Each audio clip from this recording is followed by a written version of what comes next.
Hello, and welcome to Generation AI, a podcast where we demystify artificial intelligence in the world of higher education. I'm your host, Ardis Kadiu, joined by my insightful co-host, Dr. JC Bonilla. We're going to actually have a lecture today. Hello, JC. Hey, how are you doing, Ardis? Hello, everybody.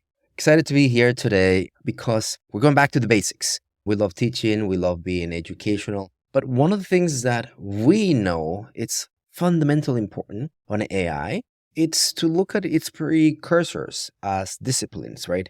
We spoke about advanced analytics and then it moved forward into data science and ML, and today we only talk about AI, if you will, but it's a really important discipline that you and I have been shaping. And I like to say that, Ardis, you and I introduced a lot of the ML in the educational sector, higher education specifically for enrollment management.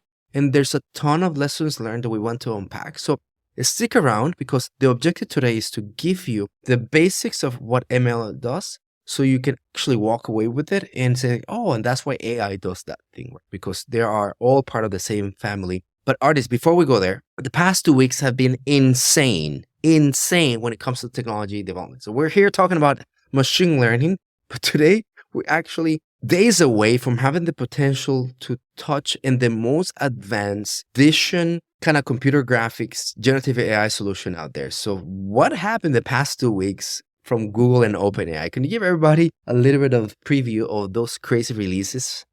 Yeah, absolutely. So OpenAI released a text-to-video model called Sora. I love the name. And what it does, it produces video that can be up to 60 seconds long. The quality of the video is just amazing. And a lot of folks are actually freaked out because this can have a lot of different potential for, essentially flooding our feeds with synthetic video that is really, really good. Killing Hollywood, or maybe? Exactly. The models are really great in terms of how they're representing real world physics, and they're able to represent a world model which can actually make sense, right? So if you have, two ships battling each other in a coffee mug, and that's one of the examples, it makes it really, really nice to see how it, respects the physics and it respects the lighting of all of that. So, JC, there's another news that it's in your camp with Google introducing Gemini 1.5. Google.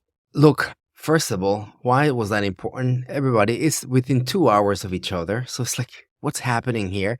And for those of you who want to go deeper there, please check out days before where we actually walk through all this stuff. Gemini 1.5 Pro, in a way, takes the computational power, the ability to do LLMs to the next level in terms of speed, safety, context window, and it's every feature that today dominates, if you will, the LLM capabilities. Google took them to the next level. It's really a technological achievement, and it's really, really exciting that in a way it feels that it's released to the masses. Though Google 1.5 Gemini, right, seems to be ready for prime time. We don't know what's happening with Sora, right? It probably is going to take some more time. So for those of us, it seems that we may need to wait a bit longer on Sora.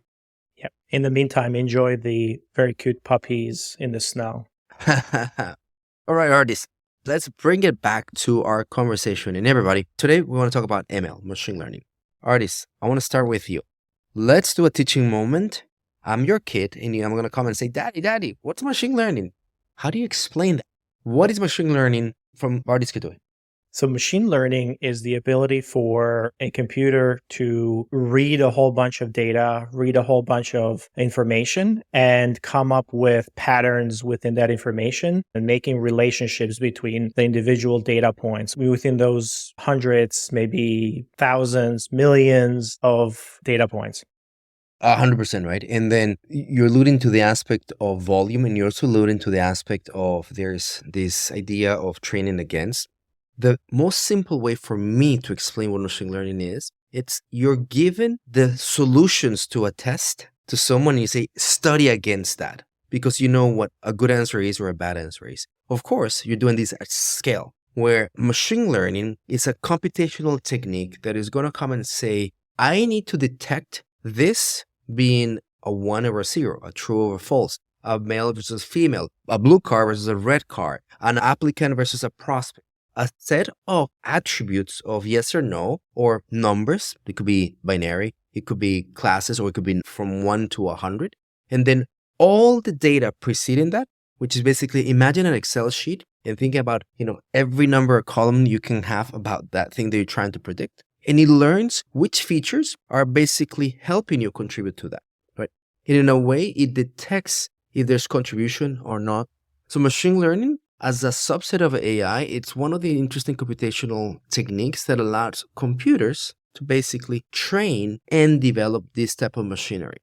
Very, very, very important, because at its most basic level, artists, you start thinking about classification. We'll talk about classification, regression models. All those things are subset of machine learning. So a car that is driving today is making decisions of, should I turn left or right? Should I accelerate or accelerate? Oh my gosh, that's a wall. What do I do, right? All those decisions are microsets of ones and zeros, left, right, accelerate, accelerate, right? And that at its best, it's machine learning. Go ahead, Ardis. So we talk a lot about generative AI in this podcast. However, this is the other way, which is predictive AI. So predictive AI is actually predicting an outcome of the future, whereas generative AI is actually making up that outcome of the future. That's a great call, because in this sector that we are trying to influence, right, with this podcast and this series, higher education, predictive analytics, right, it's a thing. And I would say majority of it is fueled by some of these techniques. Now, to become a master in the next half hour of machine learning, you need to dominate the following terms. So we're going to give you terminology. First, the model. A model, it's basically what you output. In the most simple way, think about a simplified representation of the concept, the phenomena, and the relationship between what you're trying to predict and the inputs. Columns in Excel, databases coming and basically looking at this is important, this is not important, towards what we're trying to derive. The second one I will say is a target variable, right? This idea that that's what we're predicting. Enrolled, yes or no. Applies, yes or no. Should I give you a credit? Should I give you a credit card? How much money am I going to loan you? Will you pay, yes or no? All those types are examples of target variables. So, JC, if I could ask about the model, would you say that the model is the equation or the formula and the target variable is X, and now we have to solve for X? Yeah, 100%. I mean, let's go back to high school. Y equals mx plus b. Linear equations, right? Y is your target, and X is what goes in. B, you know what we call that? The bias, which is basically how your model starts rendering information. So we're talking about model induction as the process where all this jazz comes in. By the way, high school vibes, Y equals mx plus b, that's a linear model. That's the one thing that's not happening really in machine learning. Be a bit more sophisticated than our good old linear equation. Now, let's bring this to a little bit of, if a model needs to be produced, right, it's going to go through model induction.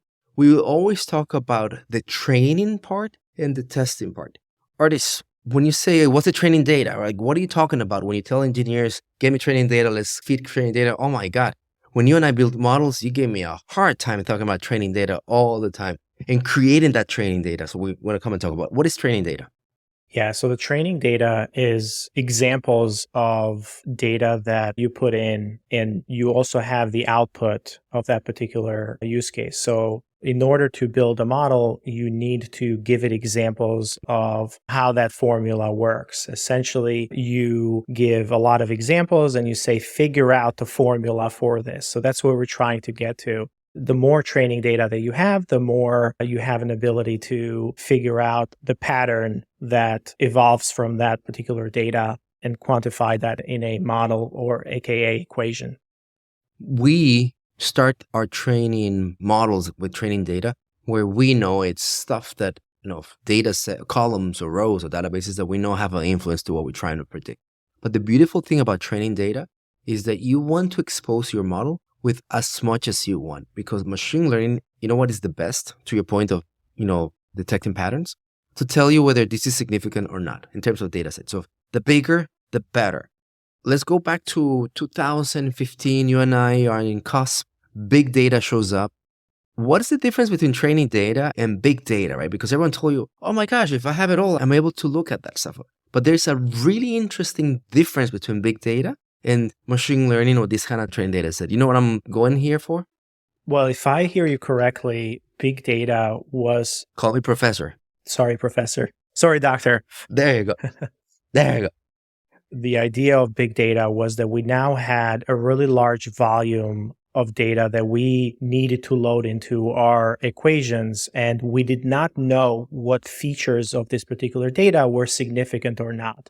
So we needed to do a lot of testing across multiple data points on a particular example in order to figure out, is this going to contribute to that particular formula or not?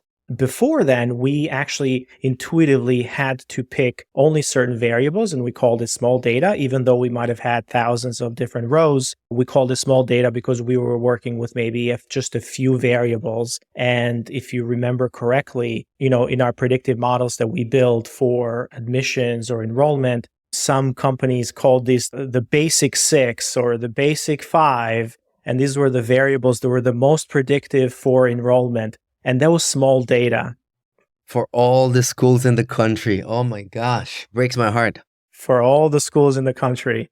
The big data came about, and now you have hundreds of different variables or data points on a student that you could potentially derive a prediction by incorporating all of those different data points.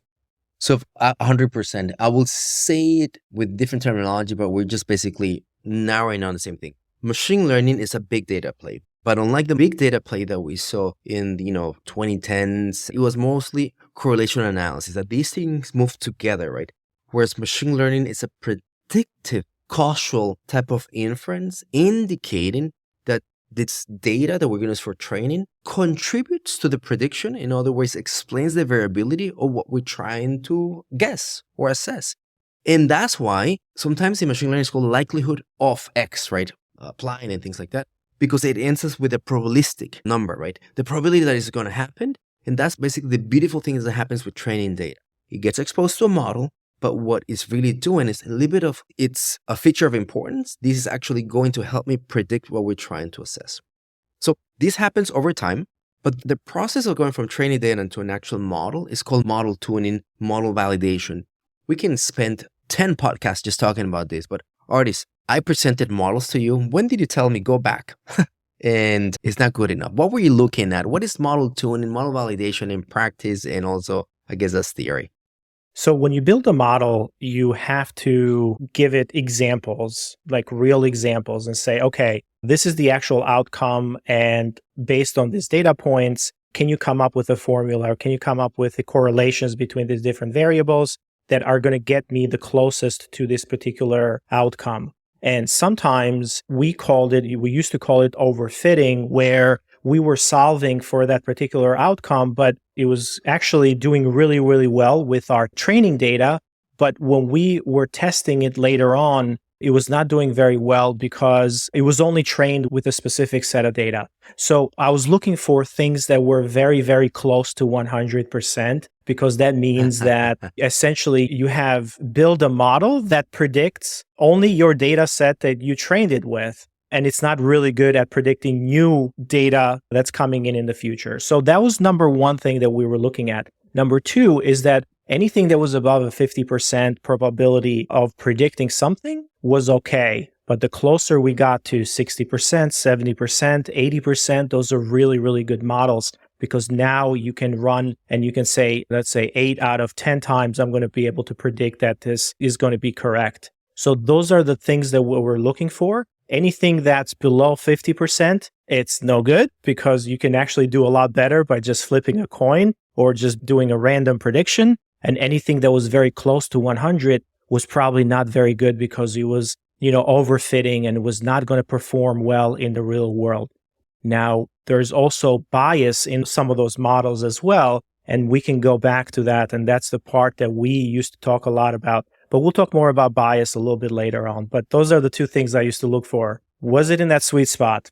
And let me bring some COVID vibes here, right? When we talk about model tuning, we know that we're going to have 5 predictions, and we got 3 of them right, 2 of them wrong. So that's called 3 out of 5. So the performance, right, is 3 out of 5, right? And you can quantify that. But then I made a prediction and it was wrong. So COVID vibes, you have COVID and you actually don't have COVID. So we'll start talking about false positives. We start talking about recalls and model sensitivity. So models have that nuance. Taking it out of COVID vibes, let me give you the best example that I can think of when I do this in class. If I'm predicting airline travel and I predict that you are going to be late, right? 3 hours late, but you're actually on time, how do you feel? I feel great about it. Great. Same prediction, but I predicted you're going to be on time and you actually delayed 3 hours. How do you feel? I feel terrible. They both wrong predictions, but what we're trying to see is that sometimes wrong predictions, depending on the recall or the sensitivity or what we call the class type that we have, can stir you in different positive and negative feelings. Same thing happens with COVID. So can I use a different example? Please.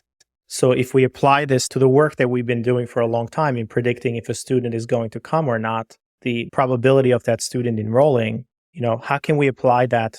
If we're predicting a student is going to come, but they don't come, we are now a student short and the impact is much higher.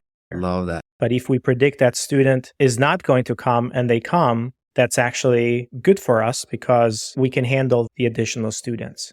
Or, right, how you start thinking about waitlisting classes. There's so many applications there. The point is the context, right? All right. Last thing that we're going to be doing here is you have a model, you calibrate it, you tuned it, and then you run it. And that's called the scoring process. The historical data is being used for training. You've basically done your reps. You have an idea that it does the right thing and it has accuracy in the context of what an error is. And then you basically run scoring, which is the idea that now you expose the model to no real-time data and the model does what it's supposed to do. Retraining is a thing, everybody. And we're interested in having models basically get better over time, faster. And that's what is taking us to the LLM world today, right? The LLM world, in a way, is just basically this process that we've done with the training data is pretty much infinite, very unstructured, with nuance that is fascinating. And the statistical or computational methods that we throw are also very, very advanced. So just to give you a parallel of what we're talking about, why the fundamentals matter, because they translate really nice to LLM world. Okay? Ardis, anything else to add before we go to our next section, which I'm so excited about? I think you got it, Professor. Just take us on. Thank you. So Ardis, we're switching to our second part of this conversation, where now knowing the ingredients of what makes machine learning in a model, we just want to talk through building probably the model that we've built the most. 57 variations of likeliness to enroll or apply. Lead scoring, if you will, yield modeling. Some competitors out there, very interesting ML deployments, have mastered this. This type of model, you and I started, maybe in 2015, trying to understand how they work with regression modeling, and it was a logistical regression, to the point that we left these models, so everyone understands the conversation we're going to have, with a tool that you press the button and would give you a good model, and it would remove the 100,000 that needed then to basically bring a data scientist and create a custom model for it. That technology advancement is kind of what we saw over the course of almost 10 years. So we start with likeliness to enroll and to apply. So let's remind everyone why it's called likeliness. Why do we refer to these models as likeliness to enroll, apply, be a prospect? Likeliness, what's that all about, Ardis? So all of these models are probabilistic, meaning that there is a probability of something happening. We can't know for sure 100%. However, we can approximate an outcome, and the closer we are to 100% of that, the better the models are. So when we talk about the prediction, it's a likeliness to occur for that particular event because we're just predicting what's the percentage that this will happen, 60%, 70%. What are the odds, so to speak? And you're doing a model, one of these predictive models, so you need to choose that probabilistic outcome on a target, enrolled, apply, or be a prospect. And it will be 0.33, right? Or 33% for Ardis, 59% for JC, and the target is enrolled. That means that JC has a high probability or likeliness to enroll. So let's pick enroll. The amount of applicants to enroll, you're kind of looking at a stage before, or the leads to enroll. So everyone in this profession knows that if you have 100 enrolls, you probably have 1,000 applicants. That's a 10-to-1 relationship, right? If you have 100 enrolled, you may have 10,000 applicants. And that's what it's called class imbalance. These models have to be so good that learning out of 1,000 applicants that only 100 will enroll, the things that models will do is that, oh, I'm better at predicting the other 900, not the ones that enrolled. So how do we trick the models so that you have a fair chance to predicting what you see less, in this case, the smaller, what is called the negative class, the enrollees, when it was at, 10-to-1 out of 1,000 applicants, only 100 enrolled. How did we do that magic of machine learning? It was called balancing the data set, remember? So what we rely on is this idea of oversampling one class or undersampling the other. So if you have 1,000 applicants and only 100 enrolled, what you do is that you can only sample maybe 100 applicants randomly against 100. Now you have equal sizes.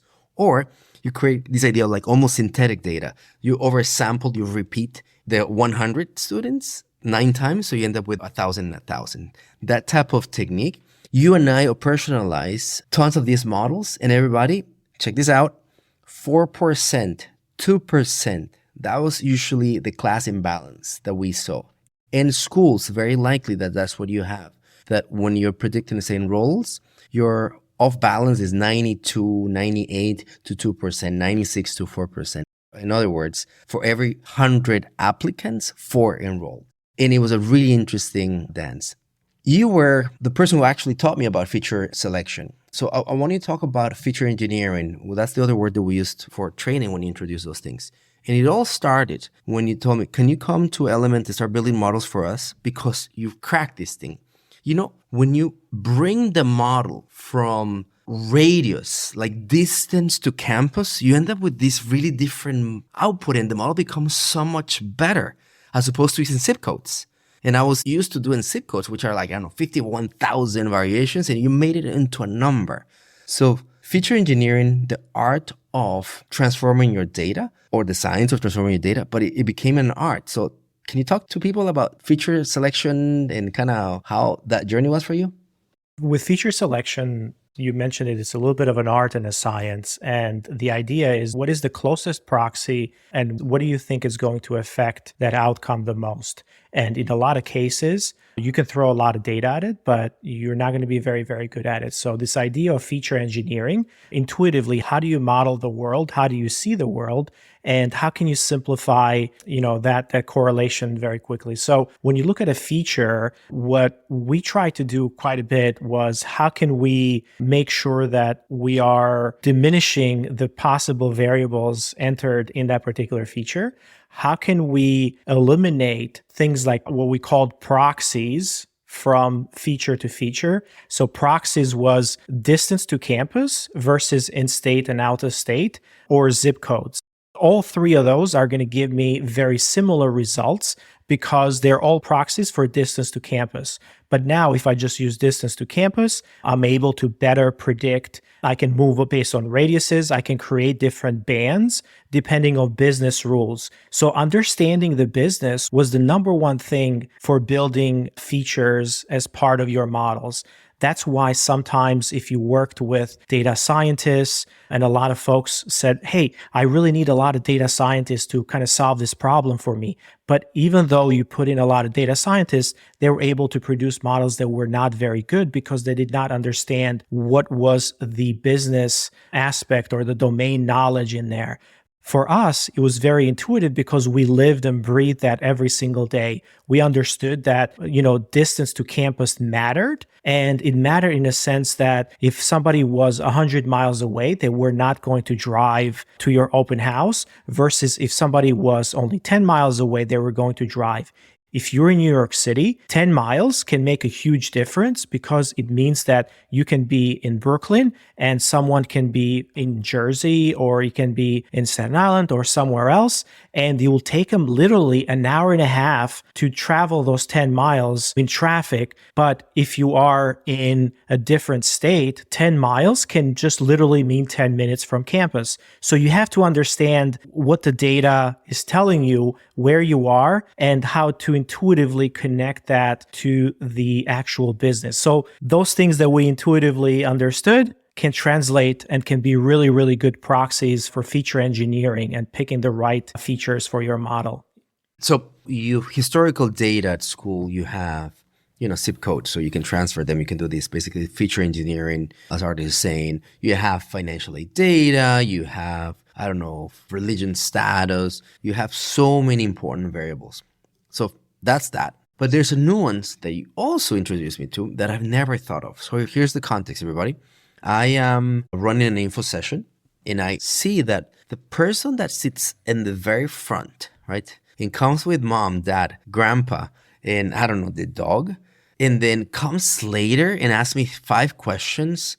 This student actually showed up, right? There was this behavior that it was really easy in terms of pattern that indicated that, little Johnny, because he is in the front with everybody in the family and the intensity of the questions, like he's coming. So I'm like, I don't worry about, Johnny. So you started looking at behavior in a really nuanced way. And I remember when you started saying, guys, we have all the engagement data from when they open at emails and the amount of time, how many emails, and it's been 5 days, how many times they've been to a website. And behavioral aspect, it's what really makes a model now next level, because the analogy is that you start sensing behavior, but at scale, computers are much better at this type of pattern. So Ardis, how would you tell people behavior in like feature engineering, given this context that I'm talking about? So feature engineering and behavior, how did you end up with that? And where are we at with this type of models and behavior today? Hey everyone, Ardis here, founder and CEO of Element 451. I'm thrilled to invite you to the Engage Summit in Raleigh, June 25th and 26th. It's our annual gathering where AI and higher education come together in exciting ways. A lot of the sessions will focus on cutting-edge AI that are reshaping student experience, they're enhancing staff productivity, and offering deep insights into your data. Imagine 2 days filled with hands-on sessions, real success stories, and the chance to network with top minds in the field.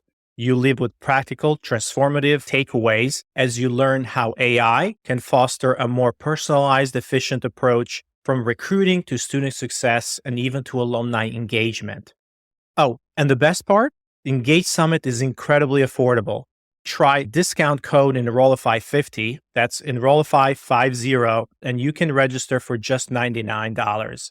So join me and many of my fellow Enrollify network creators at Engage Summit this coming June. Learn more and register at engage.element451.com. We can't wait to see you there. Before I do that, I want to highlight that looking at demographic data was very, very The state of the art. the state of the art, but it was also intuitively, you can connect a piece of demographic data and you can make sense of it. You can say, oh, this person is in state or out of state, right? Based on geolocation or based on program of interest. So you can make sense of it. This idea of model interpretability is really important, right? So people wanted to understand what was the black magic behind these models in order for them to understand it.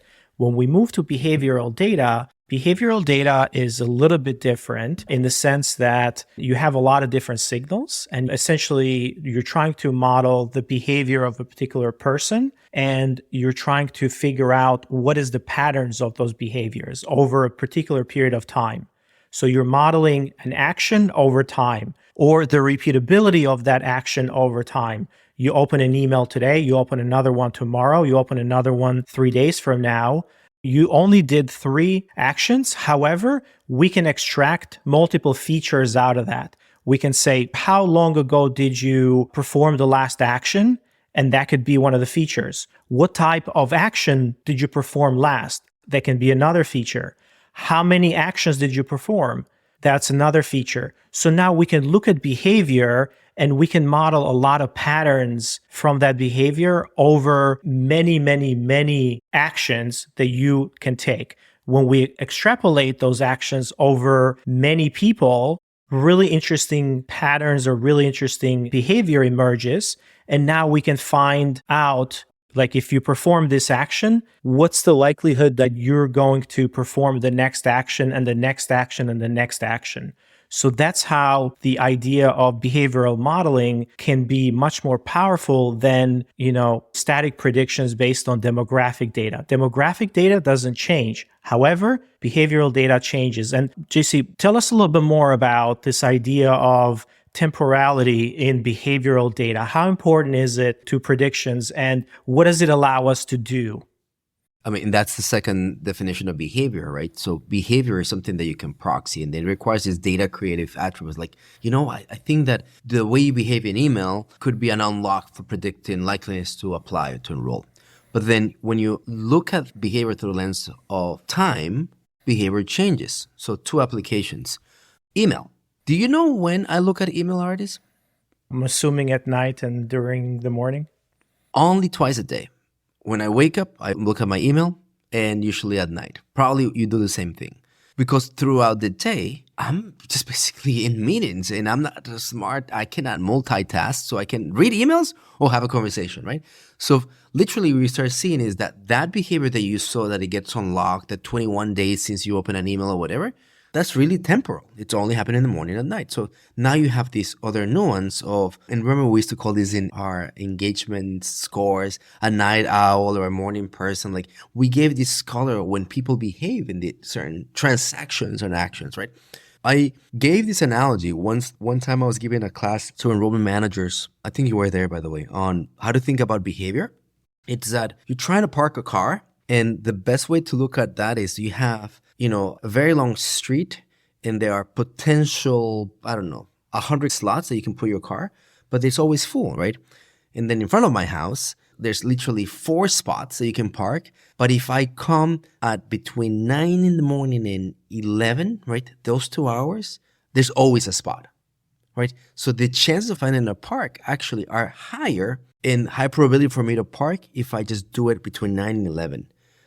Relative 4 spots to 100. That's also a way to start looking at behavior and temporal, that your chances of success increment 2, 3, 5 times X if you are able to land the temporal time of day signature. And time of day is hours, is days. There's a myth that people open emails more on Thursdays and Tuesdays. I don't know if you remember that.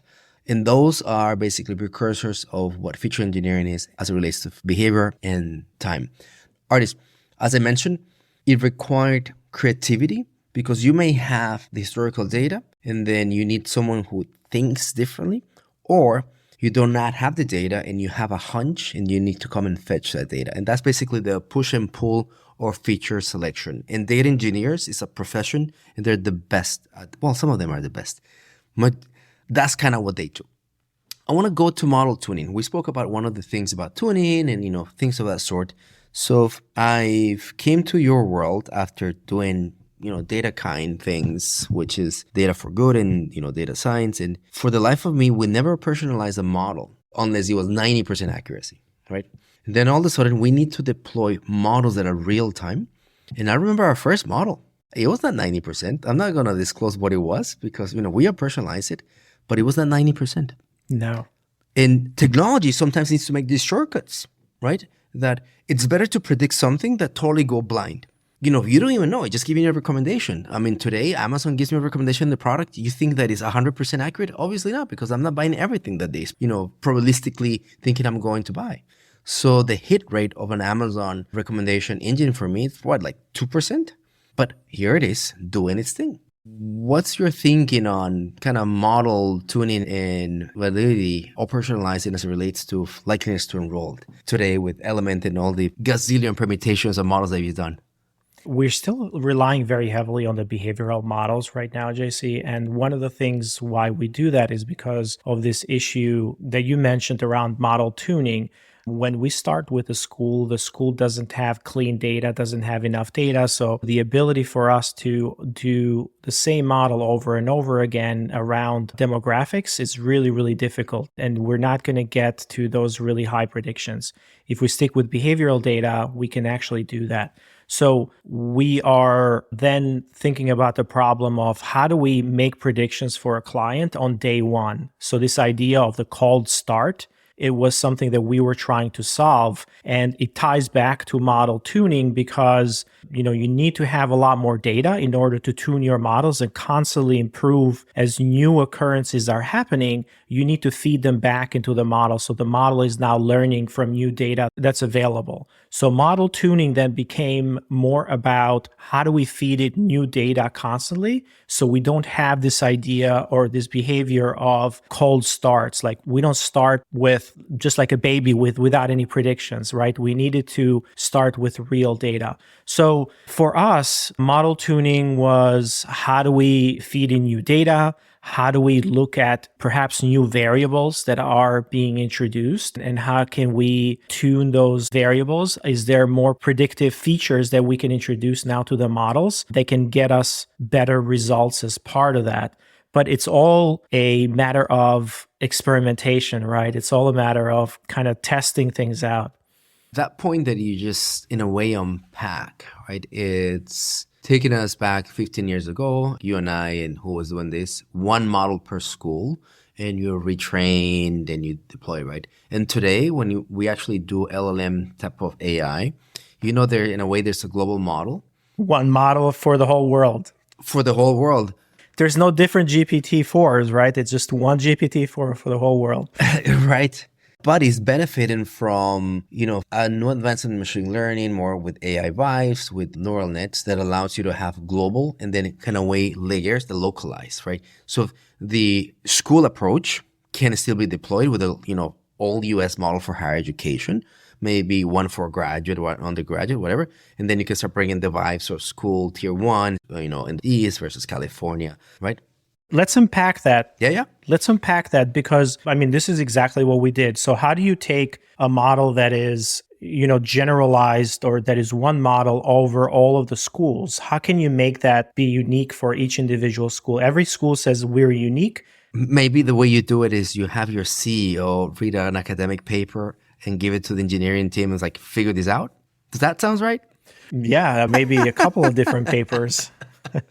Oh my gosh. That's exactly what we're talking about. We're just making fun of how we figured this out. I think you picked up a few techniques and like, this is it. This is the future, right? And then we, in a way, reverse engineer it. But sorry, I cut you off, but good vibes on how we did it at Element, right? One thing to keep in mind is for a product, in order for these models to scale, like we needed to deploy one model across multiple schools or multiple users. And the way that we did that is we introduced different variables that were predictive on each individual student type or each individual type of persona. So we kind of came up with these personas and cohorts that we modeled with 2 or 3 or 4 or 5 different features that we introduced in there that could actually have the same behavior across multiple different schools, but at the same time they were unique because we were able to model it at the cohort level or at the persona level.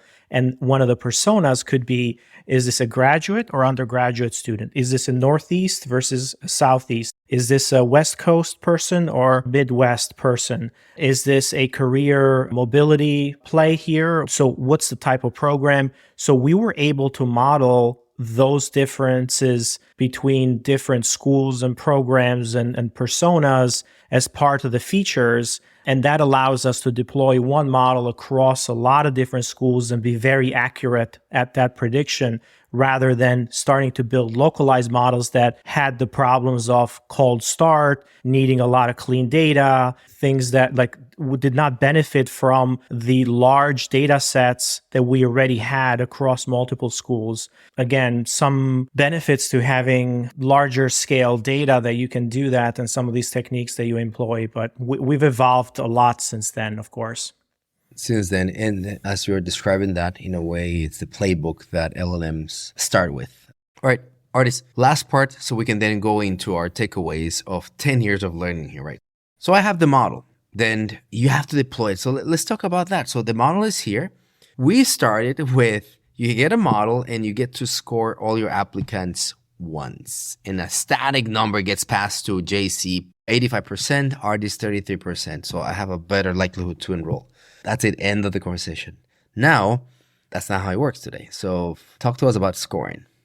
So we talked about how we are constantly updating these models. As new data comes in, the model gets retrained, maybe daily, maybe weekly, maybe a lot more often than that. So it's introducing new data to it. However, we need to keep the students that are in the system, they're being introduced with new data points and they're adding new behaviors every few seconds, every few minutes. So we need to constantly keep those scoring up to date. And the way that we do that is by converting all those features, creating all those features over and over again, and passing that data to the model, and then saving those scores in different data points on the students. So now we have multiple predictions that are being saved on that student's record that signify different predictions for likeliness to enroll, likeliness to apply, likeliness to start an application or to even complete an application. So as the student performs more activities, we are constantly predicting what the most likely outcome is going to be. And that is a continuous kind of process. So we have a very, very fresh ability to act on that particular prediction. Or one of the nuanced things that happened, which now it's so interesting, right? Your model thought that field distance to campus was super predictive, and Ardis Kadiu never entered his home address, so it was null, right? You don't have that data. Then you've come to an info session, you fill out a form, and then now it shows up. Now you can use that field. So the dynamic aspect of the model's strength or the scoring becomes better because you have better data as the journey of the student evolves, as it gets closer to a milestone that you're achieving and things of that sort. Last thing before we go into our kind of wrap up, which is lessons learned. Ardis, I think we broke the internet, the ML world when we start thinking about, predicting one thing, likeliness to enroll, it's BS, right? It's too difficult, right? Mm-hmm. It's doable. But we start talking about it's just like multiple stages. And the word milestones became one of the things that we thought that was the next frontier. That's when I kind of left you. We're doing all these behavioral aspects, applying it to, enrollment, but it's predicting likeliness to open an email, predicting the likeliness that you're going to show up, predicting the likeliness of X, where X is not a gigantic application status thing, enrolled, deferred, deposit. It's just basically making a small milestone towards the big aggregate, which is applying, enrolling, things like that. Today, it's so obvious that you can do this staging, right? Multi-classes and sequential models. Where are you at with that? I left the world of Element and building these models when we thought that was basically the next frontier. So we actually thought about it having a cookie, my friend, and we call that next, right? Because there's so many next steps. So where are you with that? Did that actually get built, my friend? So the short answer is no, it did not get built. But the long answer is that wasn't the problem that we were trying to solve. The problem we were trying to solve is what is the best nudge for this person to get him to the next stage? Because it's not a linear flow. It's a journey, right? Right, exactly. Exactly. So the idea of how can we influence their journey was the problem, not predicting what is going to be next. Because even though we can predict that, the ability for someone to influence that next step is very minimal. They need a lot of content. They need personalized content. Not until today are we able to generate content that is personalized and can actually perform actions that are personalized to that student. So what we're building today at Element is actually the culmination of the vision that we had. This idea of next was not to predict what's next, but what is the next best nudge and the next best action that we can perform in order to move that student to the next milestone.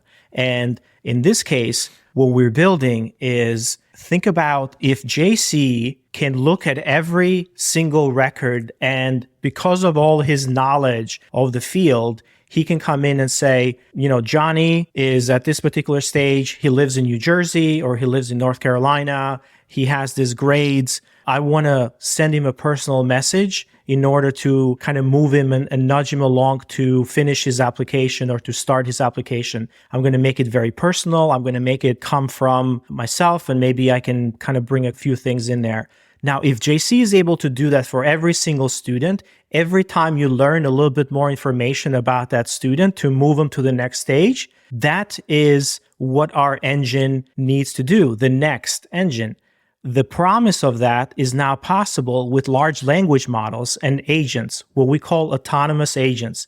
So what we're building in Element today is this idea of autonomous agents. So we have these large language models that are very good at reasoning. We give it certain data points and we can say, based on this, what do you think is the best next action or the next best nudge that we can provide to get this person to do X? And those large language models are able to reason through it and also create the personalized content that is able to do that.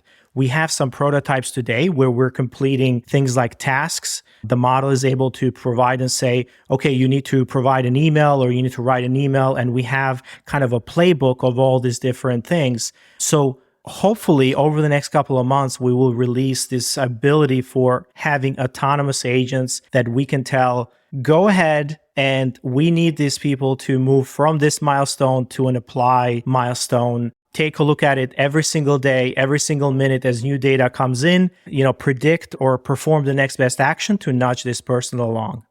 A journey, it's individual, and the nudges are unique. So this next stage of ML, machine learning predictions, are basically multifaceted, individualized in terms of milestones and nudges, but also the content type that it requires. It's fascinating. I think I'm going to tell Gary tomorrow I'm quitting. I'm coming back to Element to finish that lovely chocolate cookie that we had in Dumbo, Brooklyn, when we thought about the first generation Nix. I think it might be more lucrative to be in the advertising world than higher education. Probably. But anyway, my friends, so let's wrap this up with over a decade of building these things and hope you have enjoyed the evolution. And it's so serendipitous that we end up with now next and like how you implement it next. Ardis, what have you learned if you were to give someone advice? And I'm going to give you 3 prompts, right? On feature selection, detection, or like the quality of the model, or even interpretation, which is, we didn't get much into interpretation, but what are your words of advice? And it could be one of them or all of them. Features, the model, and the interpretation. As someone who has won and lost many battles on model creation. And I'm going to do mine as well. So you go first. Well, I think the interpretation is the biggest battle that we have right now. We have a lot of data, and you'd be surprised how many people are still at the stage where, hey, we need to just get our data all together, and then insight is going to come automatically out of that data. So a lot of folks are still in the let's centralize all of our data so we can get some insight out of it. Still trying to do a training data set play. Exactly. So my first recommendation is you have some business hunches. What are some of the predictors? Just start from there and then start small and then build from that. If you're doing models yourself, there's plenty of really, really great products and libraries that you can use that makes it really, really easy. Of course, ChatGPT has Code Interpreter as part of it, and you can actually start building this regression models or whatever other predictive models or machine learning models just by English, right? You have certain hunches and you can upload your data and you can start doing some of that work in there. But that is the first thing that I would do is take a look at your data, make sure that you start small and then you start building from there, but having certain hunches.